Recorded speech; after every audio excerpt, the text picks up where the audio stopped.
बात करने के लिए लॉगिन करें www.astrotak.com।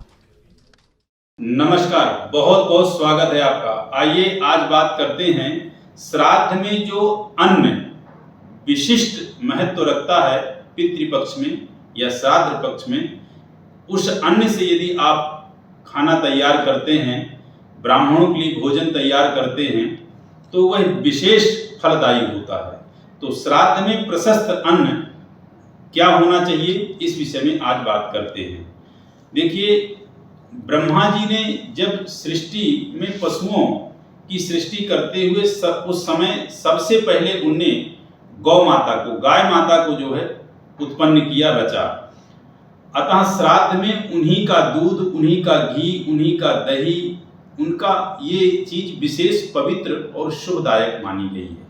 ये तो है ही, लेकिन जो और अन्न माने गए हैं उसमें जैसे जौ है, धान है, तिल है, जवा है, सरसों का तेल है, तिली का तेल है, चावल है, कांगनी है, आदि से पितरों को तृप्त करना चाहिए। मतलब इन चीज़ों से आपको खाना तैयार करना चाहिए। जैसे आम है, आंवला है, बेल है, अनार है, बिजौरा है, पुराना आंवला है, खीर है, नारियल है, और फालसा है, नारंगी है, खजूर है, अंगूर है, नीलकैंथ है, और परवल है, चिरौंजी है, बेल है, जंगली बेल, इंद्रजौ और भतुआ, इनको भी श्राद्ध में आप विशेष ले सकते हैं। जौ, कांगनी, मूंग, गेहूं, धान, तिल, मटर, कचनार और सरसों का तेल, ये जो है आदि आदि आपको लेना चाहिए। इससे पितरों के खाने में जो आप चीज बनाएंगे उससे विशेष वो संतुष्ट होंगे, क्योंकि यह जो अन्न है या फल उससे पितृ लोग, उससे पितृगण बहुत तृप्त होते हैं। तो इन चीज़ों को मिला करके या इन चीज़ों का आप यदि पितरों के खाने में, पितरों के या दान में भी प्रयोग करते हैं तो विशेष आपको फल की प्राप्ति होगी। लेकिन आप जब बनाएं तो उसमें किसी तामसी चीज का प्रयोग ना करें, ये विशेष ध्यान रखें, क्योंकि इसमें लहसुन, प्याज आदि का कुछ भी प्रयोग ना करें। वो इसमें चीज बिल्कुल भी इस्तेमाल नहीं होनी चाहिए, ना मैंने उसका यहाँ पे नाम लिया है। तो इन चीज़ों से, इन अन्न से यदि आप पकवान बढ़िया और स्वादिष्ट बनाते हैं तो पितृगण आपके जो है बहुत ही संतुष्ट और बहुत अत्यधिक प्रसन्न होंगे और आपको आपके मनोरथ, आपको इच्छित फल को प्रदान करेंगे।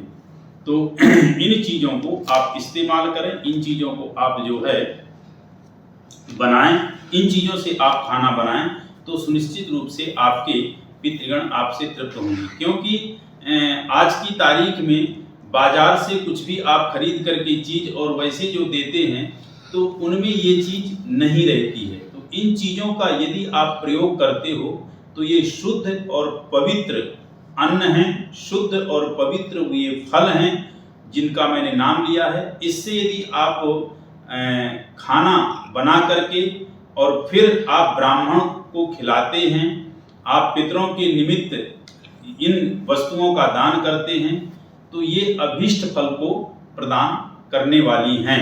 और इन से बना हुआ जो खाना है, इनसे बना हुआ जो व्यंजन आपका तैयार होगा, पकवान तैयार होगा, उससे पितृगण बहुत अत्यधिक तृप्त होंगे, संतुष्ट होंगे और अंतःकरण से आशीष देंगे। लेकिन खाने में सबसे ज़्यादा ये चीज़ें तो मैंने बताई हैं, लेकिन इनमें सबसे ज़्यादा प्रयोग आप करेंगे तुलसी का। तुलसी पत्ता खाने में अवश्य होना चाहिए। वो चाहे कोई भी खाना आप तैयार करो, लेकिन तुलसी पत्ता आप अवश्य आइए, क्योंकि कहते हैं कि तुलसी के पत्ते को प्राप्त करते ही एक तरह से स्वर्ग में ऐसे जाते हैं जैसे गरुड़ में बैठ करके वो स्वर्ग पहुंच जाते हैं।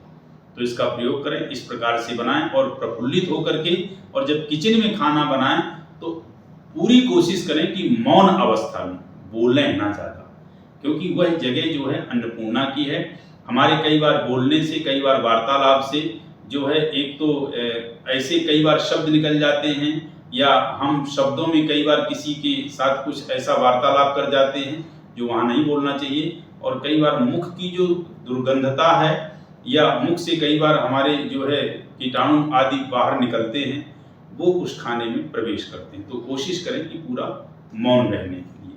तो ये मैंने बताया कि अन्न का प्रयोग कैसे करें, इससे आपको विशेष लाभ मिलेगा और आपके पितृगण इस अन्न को खा के तृप्त होंगे, संतुष्ट होंगे और आपको हृदय से आशीष प्रदान करेंगे। बस इतना ही। नमस्कार।